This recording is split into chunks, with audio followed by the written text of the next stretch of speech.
Hello guys, my name is Ram and today I am starting ये new subject name is surveying. ठीक है, तो आज हम नया सब्जेक्ट स्टार्ट कर रहे हैं सर्वेइंग, जो कि मैं पहले इसके बारे में, इसके सिलेबस के बारे में डिस्कस कर दिया हूँ कि यूपी बीटी बोर्ड में क्या क्या है सिलेबस में, तो उसी के अकॉर्डिंग हम यहाँ पर डिस्कस करेंगे।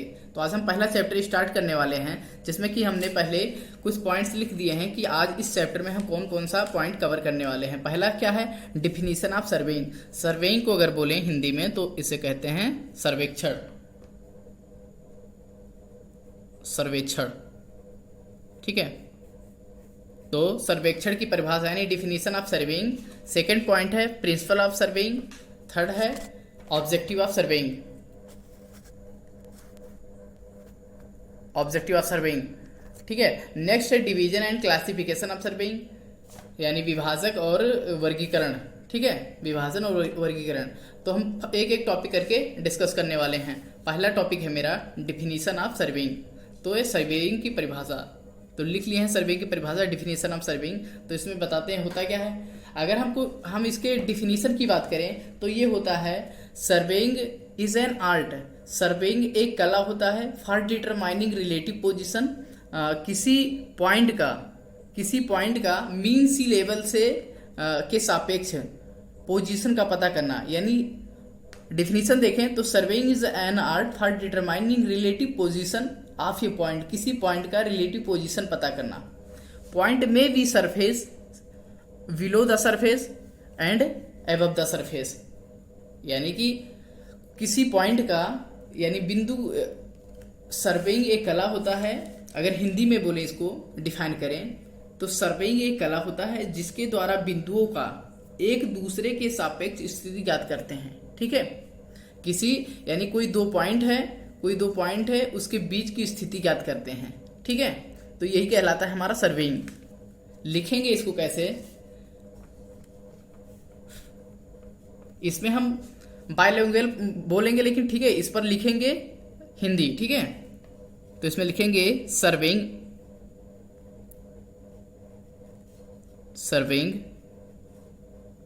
एक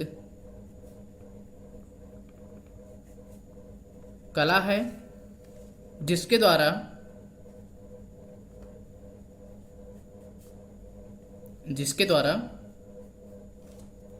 एक दूसरे के बीच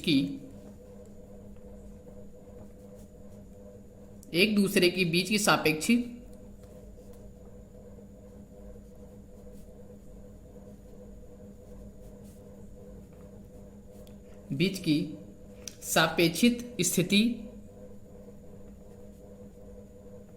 सापेक्षित स्थिति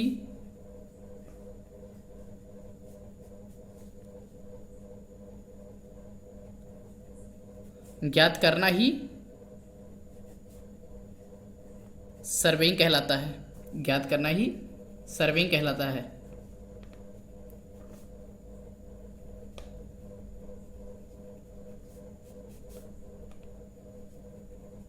यानी कि surveying is an art for determining the relative position of a point में be above the surface, below the surface, on the surface. ठीक है, वो पॉइंट कहाँ पर हो सकता है, सरफेस पर हो सकता है, सरफेस के यानी बिलो हो सकता है, सरफेस के एबव हो सकता है।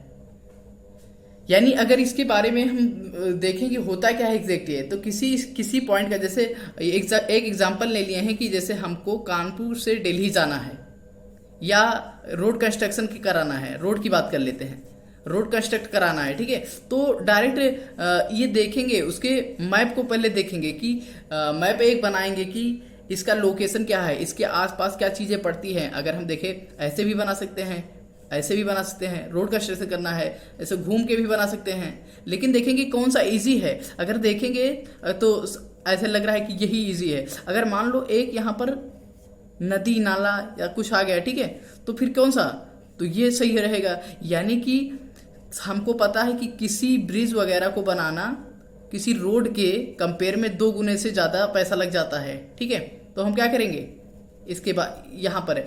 तो इसी प्रकार सेम जैसे कि किसी दो लोकेशन के बीच को यानी किसी लोकेशन को किसी एक पॉइंट से दूसरे लोकेशन को डिनोट करना है, तो ऐसे अगर बोल दें कि मान लो 200 किलोमीटर है या 600 किलोमीटर है, तो डायरेक्ट कानपुर से दिल्ली जाना है तो बता दिया गया 600 किलोमीटर है, तो यानी कि 600 किलोमीटर सीधे चले जाएं तो पता नहीं हो सकता है इधर चले जाएं, यानी जब तक हमको क्या कहते हैं डायरेक्शन नहीं दिया जाएगा, जब तक हम कैसे चले जाएंगे, कैसे हमको पता चल जाएगा लोकेशन कि हम डायरेक्शन की मतलब किधर बात कर रहे हैं, नॉर्थ साइड बात कर रहे हैं, साउथ की कहाँ पर, ठीक है। तो उसी के लिए कर रहे हैं क्या, surveying.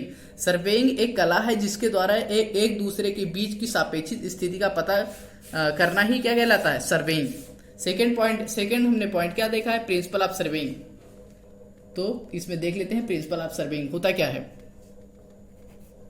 Principle of surveying second heading है हमारा,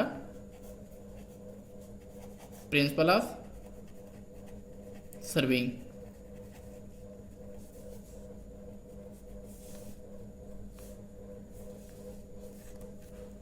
प्रिंसिपल ऑफ सर्वेइंग क्या होता है, दो मेथड होते हैं प्रिंसिपल ऑफ सर्वेइंग। इसके दो मेथड होते हैं। पहला होता है working from whole to part, यानी किसी बिंदु का देखते हैं working from whole to part, यानी पूर्ण से आंशिक की ओर सर्वेक्षण करना। सेकेंड पॉइंट है locating any new point minimum two unknowns measurement required, नहीं मीन्स पहला है working from whole to part, ठीक है, working from whole to part यानी कि पूर्ण से आंशिक की ओर से सर्वेक्षण करना, हिंदी में कहेंगे।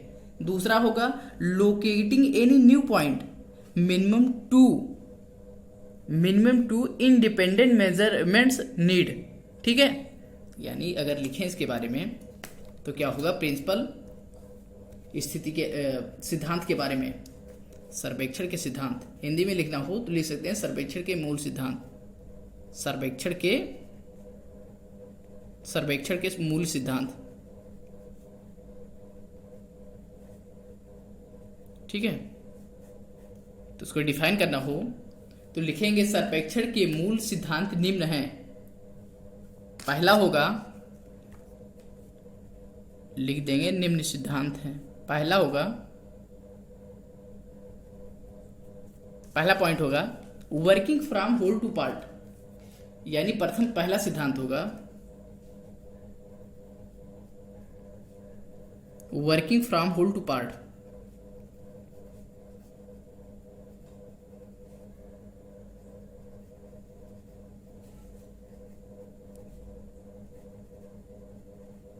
इसका मतलब है कि जैसे कि हमारा कोई एक समझ लीजिए एक बड़ा सा प्लॉट दे दिया गया है, ठीक है, इसको मेजरमेंट करना है, तो हम इसको स्टार्ट करेंगे कंट्रोल स्टेशन पहले स्थिति, यानी कि जो हमारा बाउंड्री लाइन है, ठीक है, यहाँ पर कंट्रोल स्टेशन को बना लेंगे, ठीक है।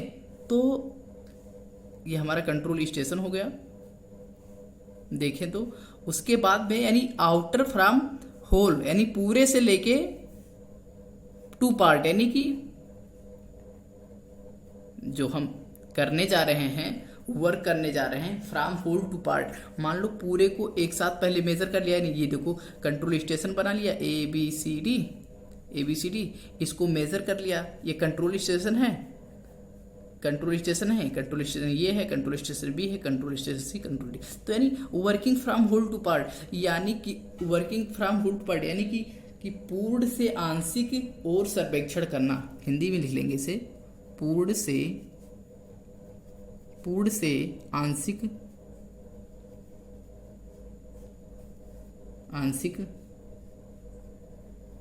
की ओर सर्वेक्षण करना।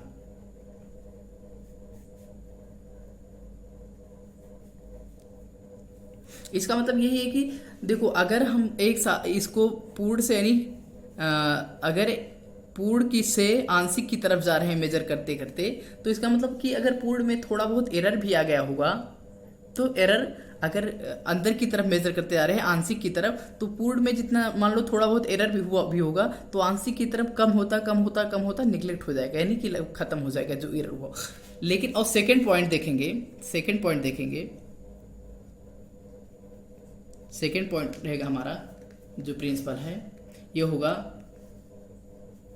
लोकेटिंग, किसी मतलब लोकेटिंग मीन्स स्थापित करना, लोकेटिंग एनी न्यू पॉइंट या एनी न्यू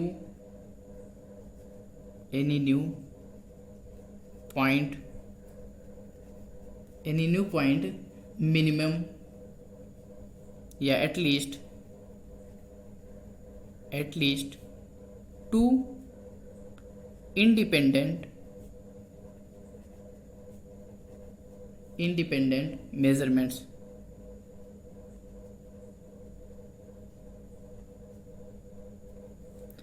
इसका मतलब है लोकेटिंग एनी न्यू पॉइंट, किसी एक पॉइंट को स्थापित करने के लिए कम से कम, एटलीस्ट मीन्स कम से कम दो इंडिपेंडेंट मेजरमेंट्स, कम से कम दो इंडिपेंडेंट मेजरमेंट्स, कम से कम दो पॉइंट चाहिए हमको चाहिए किसी एक पॉइंट को, एक नए पॉइंट को मेजर करने के लिए कम से कम दो नोन्स चाहिए हमें जो एक दूसरे से इंडिपेंडेंट हों। जैसे कि अगर इसको देखें हिंदी में लिख दें, नए बिंदु की स्थिति, नए बिंदु की स्थिति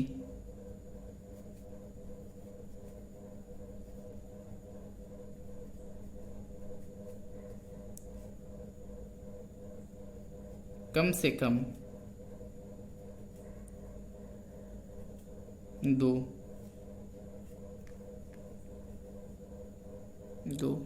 संदर्भ बिंदुओं से निर्धारित करना।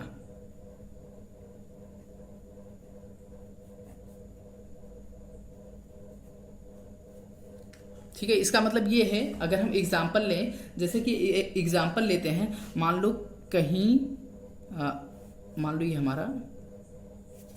लो ये हमारा एक रेफरेंस पॉइंट ले लिए, ठीक है। तो यहाँ से कम अगर बोल दिया जाए कि ये पॉइंट से कोई हमको सी पॉइंट क्या कहते हैं स्थापित करना है, तो कम से कम हमको क्या चाहिए, दो इंडिपेंडेंट मेजर्स चाहिए। यानी बी से अगर बोल दिया जाए कि 10 मीटर दूर, बी से मान लो 10 मीटर दूर जाओ और ए से 10 मीटर दूर जाओ और बी से 12 मीटर दूर जाओ, तो जहां पर पॉइंट कट करेगा वही हमारा क्या कहते हैं नया पॉइंट होगा, नया पोजीशन होगा, यानी न्यू बिंदु की स्थिति होगी, नए बिंदु की स्थिति हो जाएगी। यानी कि अगर इसको हम स्थापित करना हो सी पॉइंट को, तो अगर मैंने बोल दिया कि ये पॉइंट से 10 मीटर जाओ दूर, ये पॉइंट से 10 मीटर की दूरी और बी पॉइंट से 12 मीटर की दूरी, और जहां पर एक दूसरे को कट करेंगे वही होगी नई, तो इधर से 10 मीटर चलेगा इधर और इधर से 12 मीटर, तो ये जहां पर कट किए एक दूसरे को वही होगी हमारी सी पॉइंट, यानी कि ये सी पॉइंट होगी, सी पॉइंट हो गई। सी पॉइंट को लोकेट कर दिया, कैसे लोकेट कर दिया, दे दिया था उसने कि ये से 10 मीटर और बी से 12 मीटर, जहां पर एक दूसरे को दोनों कट करेंगे वही हो जाएगा हमारा सी पॉइंट। सेम चीज ऐसे मान लो ये हमारा रेफरेंस दिया गया है, ये ए और बी, तो कम से कम दो मेजरमेंट्स होने चाहिए, किसी नए पॉइंट को स्थापित करने के लिए कम से कम दो मेजरमेंट्स होने चाहिए। तो बोल दिया गया कि ये से 60 डिग्री का एंगल बना रहा है, तो ठीक है, ए से 60 डिग्री का एंगल बना लेंगे हम, ए से 60 डिग्री का एंगल बना लिए, ठीक है।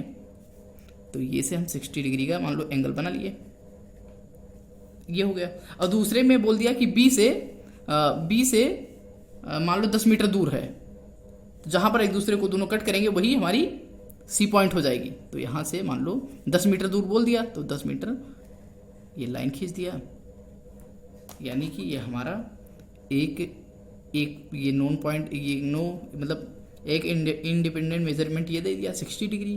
कैसे दे दिया, सिर्फ ए से 60 डिग्री एंगल बना रहा है और बी से मान लो 10 मीटर दूर पर है, तो ये हमारा सी जो पॉइंट बना ये नया पॉइंट हो गया, लोकेट कर दिए। सेम चीज जैसे एक रेफरेंस ए बी यहाँ पर है, अगर बोल दिया नया एक पॉइंट हमको स्थापित करना है, तो एक कंडीशन और बन सकती है कि जानो दोनों एंगल ही दिया रहे। बोल दे कि बी से 60 डिग्री है, बी से 60 डिग्री यानी कि बी से 60 डिग्री, तो बना लो इससे 60 डिग्री, ये हो गया हमारा 60 डिग्री। ठीक है, और ए से 30 डिग्री, या ए से भी कुछ दे दे, कितना हो जाएगा ये लगभग 70 मान लो 70 डिग्री दिया है। ठीक है, तो क्या हो गया, नया पॉइंट जहां पर दोनों कट किए एक दूसरे को, वही हो गया हमारा नया पॉइंट सी। यानी यहां पर पहले में क्या दिया था, पहले वाले में लोकेट करने के लिए, नए पॉइंट को लोकेट करने के लिए क्या बोला दिया था इसमें लीनियर मेजरमेंट फ्रॉम ये, इसमें पहले वाले की बात कर रहे हैं, पहले एग्जाम्पल की बात कर रहे हैं, ये सेकेंड एग्जाम्पल है मान लो, ये थर्ड एग्जाम्पल है। तो पहले एग्जाम्पल में क्या दिया था, पहले एग्जाम्पल में दिया था लीनियर मेजरमेंट दिया था, यानी ए से लीनियर मेजरमेंट दिया था, बी से भी लीनियर मेजरमेंट दिया था। लीनियर मेजरमेंट फ्रॉम ए, मतलब ए से लीनियर मेजरमेंट दे दिया था और बी से भी लीनियर मेजरमेंट दिया था। सेकेंड चीज यानी सेकेंड इंडिपेंडेंट मेजरमेंट्स क्या दिया था, सेकेंड मेजरमेंट दिया था लीनियर मेजरमेंट, कहां से, बी से। ये एक प्रकार का एग्जाम्पल है। ठीक है, लीनियर मेजरमेंट फ्रॉम बी, या ये दे दिया। इसमें क्या दिया था, इसमें एंगल दे दिया था, एंगल दे दिया था कहां से, एक एंगल दे दिया, वन एंगल दे दिया, वन एंगल दे दिया, यानी एक एंगल दे दिया था, दूसरा क्या दे दिया था, वन लाइन दे दिया था, कह दिया था दूसरा लाइन, यानी लीनियर मेजरमेंट दे दिया था। इसमें क्या था, वन नहीं, इसमें दोनों एंगल, बोथ एंगल दे दिया था, one angle, angle from A, दूसरा angle, one angle from B, यानी दोनों एंगल दे दिया था, दोनों इसमें एंगल दे दिया था फ्रॉम बी, बी से भी एंगल दे दिया था, कि बी से भी कह दिया था इतना एंगल है, ए से इतना एंगल है, जहां पर दोनों कट करेंगे वही हो जाएगा नया पॉइंट लोकेट कर रहे हैं। अच्छा, अब इसमें देख लेते हैं पूर्ण तथा आंशिक रूप से की ओर से सर्वेक्षण करना। इसमें पूर्ण तथा यानी कोई एक क्या कहते हैं, एक प्लॉट था, उसमें हमने कंट्रोल स्टेशंस को, यानी जो मेन स्टेशंस होते हैं उनको क्या कहते हैं स्थापित कर लिया। कहाँ पर करेंगे, बाउंड्री लाइन पर करेंगे। ठीक है, अब हम क्या कहते हैं बाउंड्री लाइन से यानी अंदर की तरफ मेजर करते करते आ रहे हैं, यानी उसके अंदर की तरफ मेजर करते आ रहे हैं। पहले पूरे को होल को कर लिया, ये कितना मीटर है इसको कर लिया, फिर उसके बाद में ये कितना है इसको मेजर किया, यानी कुल मिला के आउट से बाहर से अंदर की तरफ मेजरमेंट करते करते आ रहे हैं। तो यानी कि पूर्ण रूप से, अगर पूर्ण रूप पहला मेजरमेंट में थोड़ी बहुत गड़बड़ी भी हुई होगी तो अंदर की तरफ आ रहे हैं, यानी एरिया को कम कर रहे हैं, अगर एरर भी थोड़ा बहुत हुआ होगा तो एरर कम होता आ रहा है, इसका मतलब ये है। ठीक है, इसको अगर लिखना हो तो इसको हम लिख देते हैं, थोड़ा उसको नोट डाउन कर लेना। ठीक है, तो देख लेते हैं एक बार फिर से, working from whole to part में, यानी पूर्ण से आंशिक की ओर सर्वेक्षण करना। ठीक है, इसके अनुसार सर्वे होल से शुरू किया जाता है, यानी पहला पूरा को कवर किया जाता है और इसमें कंट्रोल पॉइंट्स को स्थापित कर लिया जाता है। ठीक है, उसके बाद में आंशिक की तरफ बढ़ा जाता है। सर्वप्रथम क्या करते हैं, कंट्रोल पॉइंट को बड़ी सावधानी से चयन किया जाता है और इन बिंदुओं की स्थिति एक्यूरेसी से जांच की जाती है। अब इन बिंदुओं के द्वारा क्षेत्र में लघु बिंदु स्थापित किए जाते हैं। ठीक है, सिंपल सा मीनिंग है कि working from whole to part, और फिर दूसरा है locating any new point, minimum 2 independent measurements.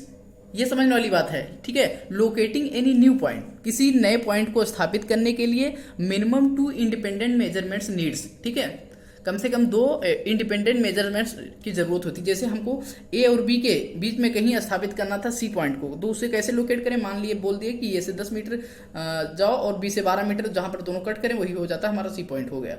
और यहाँ पर एक एंगल दे दिया और यहाँ पर एक वो दे दिया। ठीक है, तो ऐसे लिख दिए हैं इसको, और इसको और भी डिफाइन कर सकते हो। ठीक है, तो उसको अब लिखेंगे तो उसमें काफ़ी टाइम लगेगा, तो तुम सब खुद लिख सकते हो। ठीक है, इसको इतनी बार डिफाइन कर दिया इतना। ठीक है, तो अब हम नेक्स्ट चीज स्टार्ट करते हैं। नेक्स्ट टॉपिक क्या है हमारा, ऑब्जेक्टिव ऑफ सर्वेइंग। सर्वेइंग का ऑब्जेक्टिव क्या है।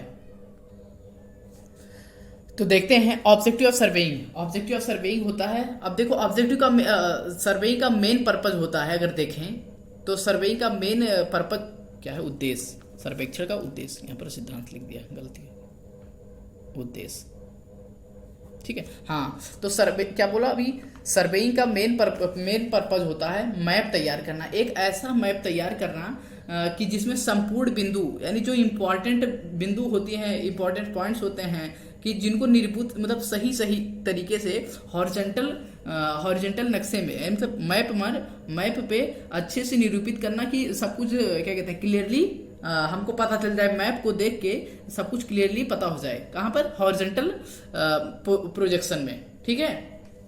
जो मैप में क्लियरली सब कुछ समझ में आ जाए हमें, ठीक है।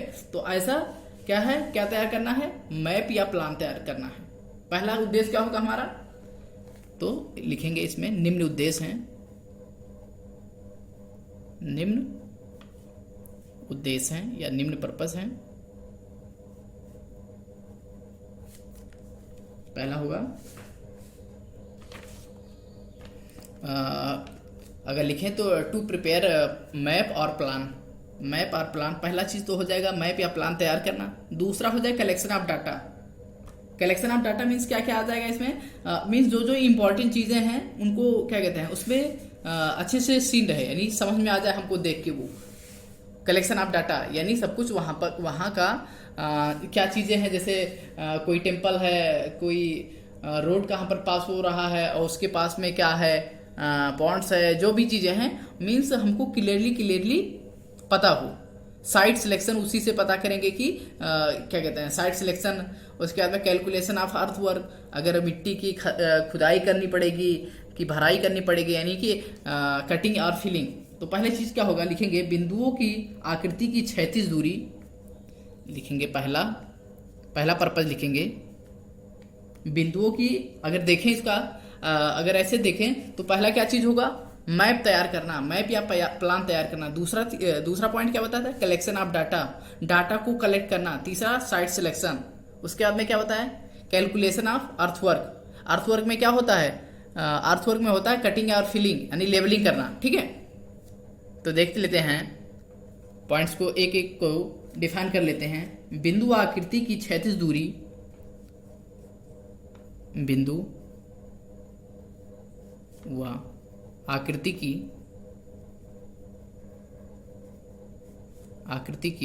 क्षैतिज दूरी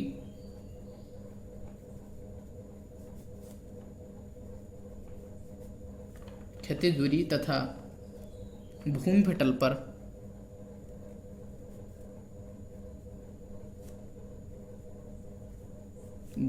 पर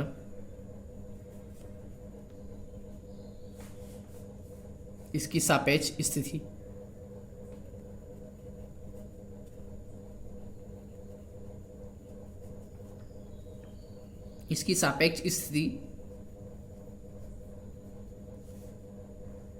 ज्ञात की जाती है।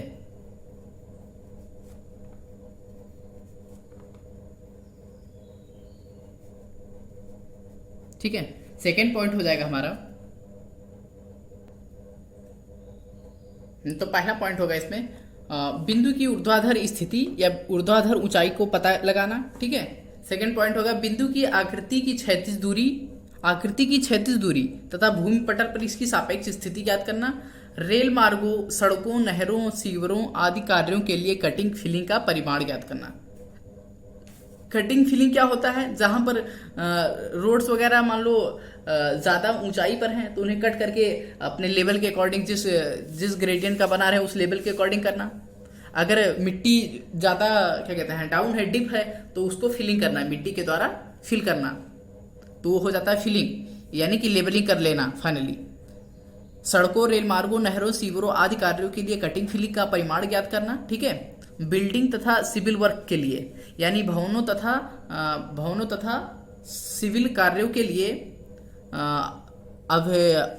अभिन्यास या लेआउट के समय पर निशानदेही करना, ठीक है, क्या कहते हैं मार्किंग करना, ठीक है। अगला पॉइंट है हमारा विलेज, डिस्ट्रिक्ट, स्टेट, यानी नगर, नगर, जिला, राज्य और देशों की बाउंड्री सीमा दर्शाने के लिए नक्शे बनाए जा सकते हैं। किससे? सर्वेइंग से। ठीक है, तो वही सर्वेइंग के ऑब्जेक्टिव पढ़ रहे हैं। ठीक है, यानी उद्देश्य क्या पढ़ रहे हैं, किस किस काम में आता है इसका। भूगर्भ के क्षेत्रफल की गणना करना। ठीक है, नेक्स्ट पॉइंट है भूगर्भ में छिपी संपत्ति का पता लगाना। फिर से देख लेते हैं ऑब्जेक्टिव ऑफ सर्वेइंग क्या है, सर्वेइंग का उद्देश्य क्या है। पहला तो अगर देखें तो ऐसे प्रिपेयर ऑफ प्लान या मैप को तैयार करना होता है। कलेक्शन ऑफ डाटा, क्या क्या उस मैप में है। साइट सिलेक्शन, और अगला है calculation of earthwork, calculation of earthwork या क्वांटिटी। जो अर्थवर्क है क्वांटिटी पता करना, कितनी मिट्टी यानी एक्सकवेट करना है या फिल करना है, यानी कटिंग करना है या फिलिंग करनी है। तो फिर से देखेंगे बिंदु व आकृति की क्षैतिज दूरी तथा भूमि पटल पर इसकी सापेक्ष स्थिति ज्ञात करना। नेक्स्ट पॉइंट होगा बिंदु की ऊर्ध्वाधर स्थिति या ऊर्ध्वाधर ऊंचाई का पता लगाना। सड़कों तथा रेल मार्गों, नहरों, सीवरों आदि के कार्य के लिए कटिंग या फिलिंग का परिमाण करना। ठीक है, अगला होगा बिल्डिंग तथा सिविल कार्यों के लिए लेआउट के समय पर निशानदेही करना, यानी मार्किंग करना। राज्यों, नगरों, राज्यों और क्या कहते हैं देशों की बाउंड्री यानी सीमा दर्शाने के लिए। नेक्स्ट पॉइंट होगा भू क्षेत्र के क्षेत्रफल की गणना करना। अगला होगा भू क्षेत्र के में छिपी संपत्ति का पता लगाना। ठीक है, ये हमारे ऑब्जेक्टिव हैं, यानी सर्वेक्षण के उद्देश्य हैं। इन कार्यों के लिए हम सर्वेक्षण करते हैं। अगला हमने क्या बताया था, कौन कौन से पॉइंट हो गए अभी हमारे, डिफिनीशन हो गया है, प्रिंसिपल ऑफ सर्वेइंग हो गया है। ठीक है, अब देखेंगे division of objective of surveying भी हो गया है। अब देखेंगे डिवीजन ऑफ सर्वेइंग। ठीक है, हो सकता है क्या कहते हैं क्वेश्चन में ऐसा पूछे, पेपर में ऐसा क्वेश्चन पूछे कि डिवीजन बताओ, सर्वेइंग का डिवीजन कितने प्रकार से विभाजन किया जाता है। और क्लासिफिकेशन में डिफरेंट टाइप्स हो जाते हैं, किसके आधार पे क्लासिफाई कराना चाह रहे हो पूछा जाएगा, तो ये बताया जाएगा किस आधार पे क्लासिफिकेशन कराना चाह रहा है। ठीक है, तो क्लासिफिकेशन हो जाता है डिफरेंट टाइप से on the basis of instrument के आधार पे सर्वे को क्या कहते हैं क्लासिफाई करना। और होगा किस पर्पस पे, यानी on the basis of purpose, किस पर्पस के आधार पे क्या कहते हैं रोड का क्लासिफिकेशन देख रहे हैं। और अगला हो सकता है कि on the basis of field profile, भूमि की फील्ड प्रोफाइल इसके आधार पर। ठीक है, और on the basis of methodology ये हो सकता है, यानी कि चार मेथड के, यानी on the basis of classification किया जाता है चार चीजों के आधार पे। पहला चीज बता दिया इंस्ट्रूमेंट के आधार पे, फिर बता दिया on the basis of purpose, किस पर्पज से क्लासिफाई कर रहे हैं। उसके बाद में बता दिया on the basis of instrument. ठीक है, तो सबको अलग अलग पढ़ेंगे। तो उससे पहले हम पढ़ लेते हैं क्लासिफिकेशन है डिवीजन ऑफ सर्वे। यानी डिवीजन ऑफ सर्वे हमको पता है कि जो हमारा ये है अर्थ है ये प्लेन नहीं है, यानी समथिंग स्फेरॉइडल है। ठीक है, तो देख लेते हैं इसको पहले, उसके बाद में क्लासिफिकेशन ऑफ सर्वे पढ़ेंगे। तो हेडिंग डाल लेते हैं division of survey, division of survey.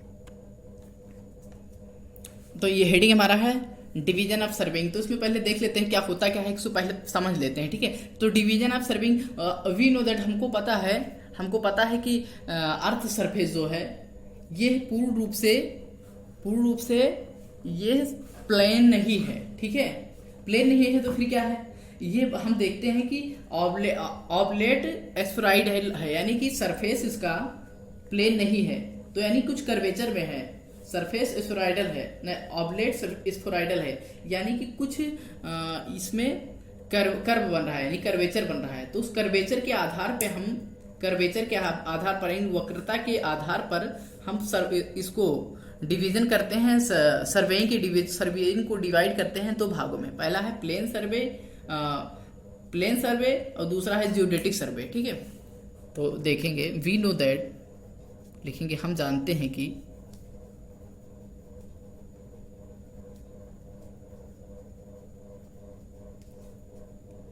we know that पृथ्वी यानी अर्थ, पृथ्वी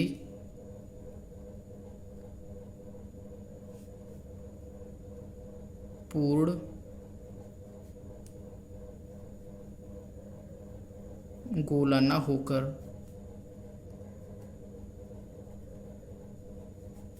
एक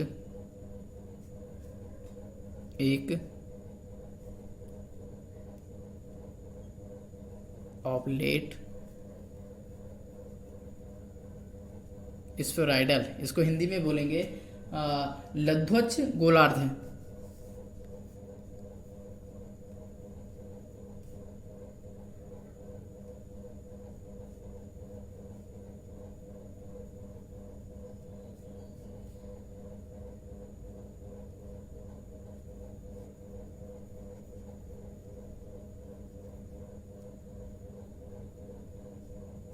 गोलार्ध है।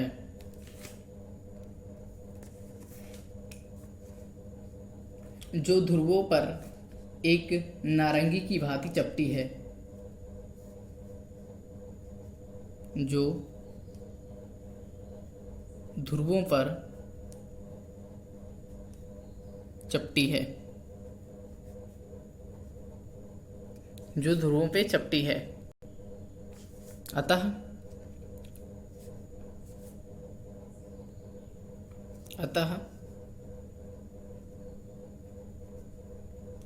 जो दो बिंदुओं के बीच में हम दूरी मापते हैं, जो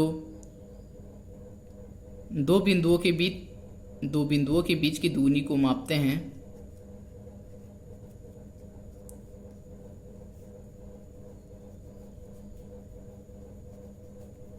यानी कि सरफेस पे, यानी अर्थ सरफेस जो दो बिंदुओं के बीच की दूरी को मापते हैं, वो एक्चुअली जो डिस्टेंस होता है उसका वो एग्जैक्ट डिस्टेंस नहीं होता है, यानी कि समथिंग बढ़ के डिस्टेंस होता है। अतः जो दो बिंदुओं के मध्य दूरी मापते हैं वो शुद्ध क्षैतिज ना होकर, वो शुद्ध क्षैतिज ना होकर, यानी शुद्ध हॉरिजॉन्टल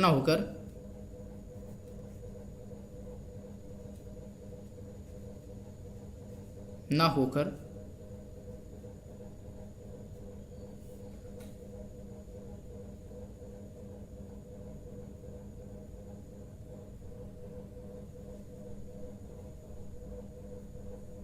गोलार्ध की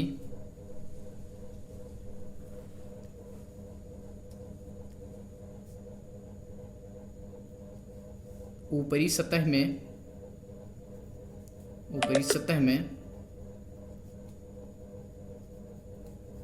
कर्व है।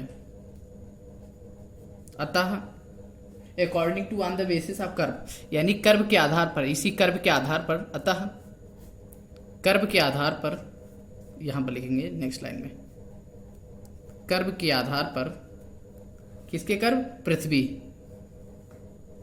के आधार पर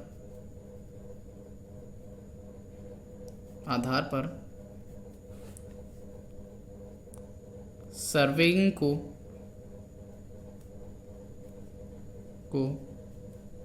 दो भागों में विभाजित किया जाता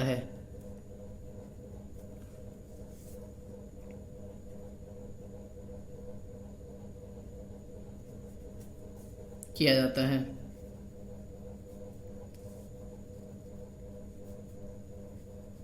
देखेंगे डिवीजन ऑफ सर्वेइंग, यानी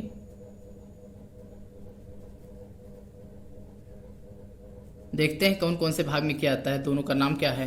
ठीक है, पहला हो जाएगा, देखो कर्व के आधार पर कर रहे हैं तो ऑन द बेसिस ऑफ, देखो पहला हो जाएगा प्लेन सर्वे, दूसरा हो जाएगा जियोडेटिक सर्वे। पहला कौन सा? प्लेन सर्वे। दूसरा हो जाएगा जियोडेटिक सर्वे।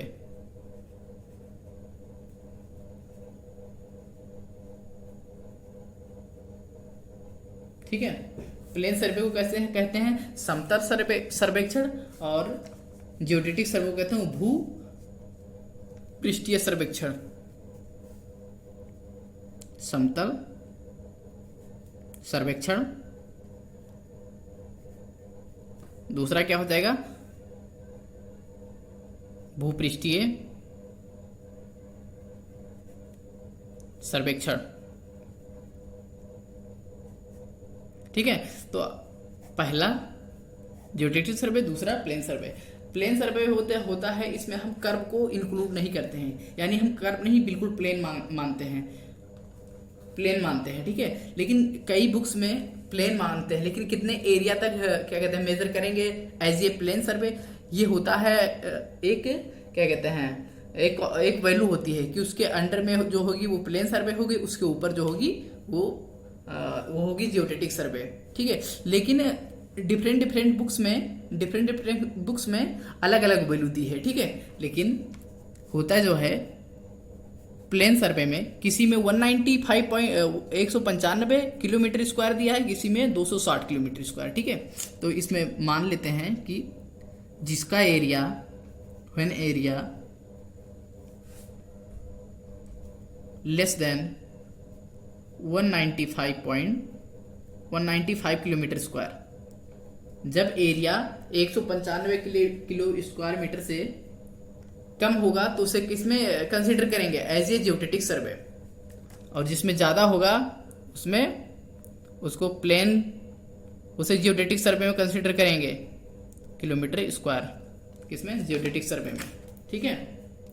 जियोडेटिक सर्वे में क्या किए, प्लेन सर्वे में 195 किलोमीटर स्क्वायर से कम था तो उसको प्लेन सर्वे में कर दिए, उससे ज़्यादा है तो जियोडेटिक सर्वे में, ठीक है। 195.5 होता है, ठीक है, 195.5 होता है। किसी बुक में दिया है 260 किलोमीटर, ठीक है।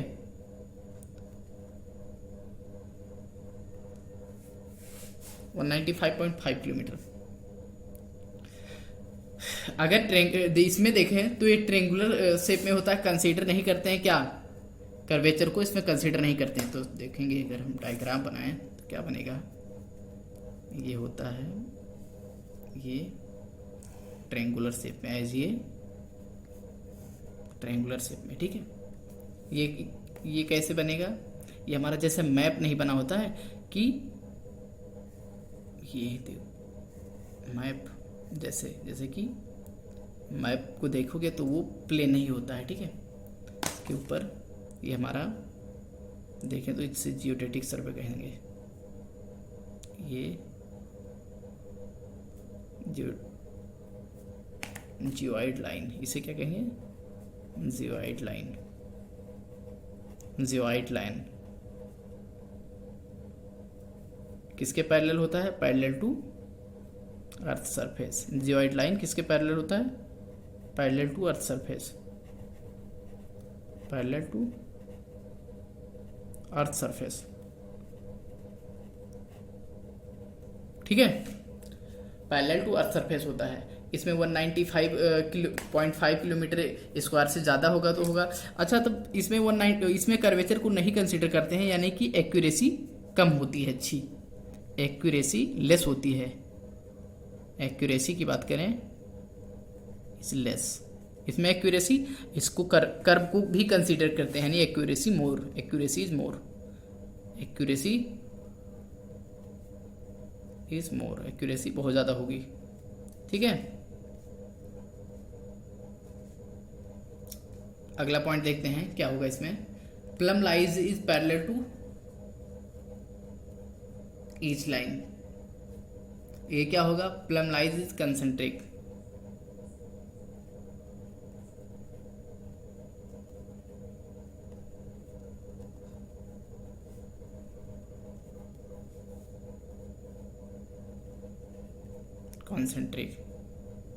ये होगा क्या, प्लम लाइज इज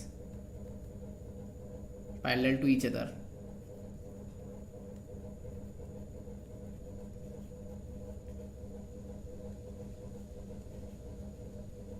ठीक है। तो अभी क्या पढ़ा, डिवीजन ऑफ सर्वेइंग में क्या पढ़ लिया, दो प्रकार की होती है, किस बेसिस पे करते हैं, डिवाइड करते हैं, डिवीजन जो करते हैं सर्वेइंग को किस बेसिस पर करते हैं, ये करते हैं हम कर्वेचर के बेसिस पर। कर्वेचर के बेसिस पर हम डिवीजन करते हैं। हमको पता है कि जो अर्थ सरफेस है हमारी वो पूर्ण रूप से प्लेन नहीं है, ठीक है, तो वो ऑब्लेट सरफेस स्फेरॉइडल है, ठीक है। तो हम इसमें अगर हम ध्रुव इसको देखें, कर्व को अगर कंसीडर करते हैं तो उसे कहते हैं जियोडेटिक सर्वे। अगर कर्व को नहीं कंसीडर करते हैं तो उसे कहते हैं प्लेन सर्वे। प्लेन सर्वे में जो एरिया होता है वो 195.5 किलोमीटर से अगर कम एरिया है तो उसे प्लेन सर्वे में कंसीडर करेंगे। अगर जियोडेटिक सर्वे में 195.5 किलोमीटर स्क्वायर से ज़्यादा है तो उसे जियोडेटिक सर्वे में कंसीडर करते हैं, ठीक है। और इसके आगे देख लेते हैं इसमें प्लेन सर्वे और जियोडेटिक सर्वे में देखते हैं। प्लेन सर्वे में अगर डिफाइन करना हो तो लिखेंगे इसमें, प्लेन सर्वे में कर्वेचर पर ध्यान नहीं दिया जाता है, यानी कर्वेचर को कंसीडर नहीं किया जाता है। तथा दूसरा चीज है भूखंडों के लिए, यानी पार्ट ऑफ अर्थ, यानी छोटे कार्यों के लिए क्या कहते हैं, जैसे कि कितना बता दिया है, रेंज बता दिया है 195.5 किलोमीटर स्क्वायर से एरिया से कम के लिए सर्वेक्षण के लिए प्लेन सर्वे ही पर्याप्त होता है, ठीक है। क्यों पता है क्योंकि 1.23 किलोमीटर की दूरी में केवल 1 mm का ही अंतर रहता है। यानी अगर हम प्लेन मान के जो कंसीडर भी करेंगे कर्वेचर को तो 1.25 किलोमीटर की दूरी में सिर्फ कितना अंतर आएगा, 1 mm का अंतर आएगा। तो ठीक है, तो ज़्यादा डिफरेंस तो लग नहीं रहा है, तो इसलिए वो इतने एरिया तक क्या कहते हैं 195.5 किलोमीटर एरिया तक हम क्या इसमें कंसीडर करते हैं, एज ए प्लेन सर्वे में कंसीडर करते हैं। जियोडेटिक सर्वे में क्या करते हैं, जियोडेटिक सर्वे में क्या कहते हैं, इसमें कर्वेचर ऑफ अर्थ को कंसीडर किया जाता है, ठीक है। जब प्लेन ऑफ अर्थ को कंसीडर करना है, कर्वेचर ऑफ अर्थ को कंसीडर किया जाएगा तो क्या हो जाएगा, वो लैंड सर्वे क्या कहलाया जाएगा, जियोडेटिक सर्वे कहलाया जाएगा, ठीक है। ये क्योंकि अर्थ एक गोलार्ध क्या कहते हैं गोलाभ होता है, यानी एस्फेरॉइडल होता है, यानी कि इसमें कर्वेचर होता ही होता है, ठीक है। इसमें क्या है, रेंज बताया था 195.5 किलोमीटर स्क्वायर से ज्यादा अगर एरिया है, 195.5 किलोमीटर स्क्वायर एरिया से ज्यादा है तो जियोडेटिक सर्वे कंसीडर करते हैं एज ए जियोडेटिक सर्वे। अब मैंने बता दिया है कि क्या कहते हैं डिफर करता है, ये जो रेंज है इसको मैंने बता दिया, एरिया जो बताया है ये डिफर करता है, अलग अलग बुकों में अलग अलग वैल्यू दी हुई है। जैसे किसी बुक में 195.5 किलोमीटर स्क्वायर दिया है एरिया और किसी में 260 किलोमीटर स्क्वायर है, तो इसमें कंफ्यूज होने की जरूरत नहीं है, ठीक है। तो अभी हम ये लेक्चर यहीं पर ओवर करते हैं। नेक्स्ट लेक्चर में हम स्टार्ट करेंगे क्लासिफिकेशन ऑफ सर्वेइंग के क्लासिफिकेशन से स्टार्ट करेंगे, ठीक है। अगर हमारा लेक्चर पसंद आए तो उसको please like share and comment करें, ठीक है। धन्यवाद।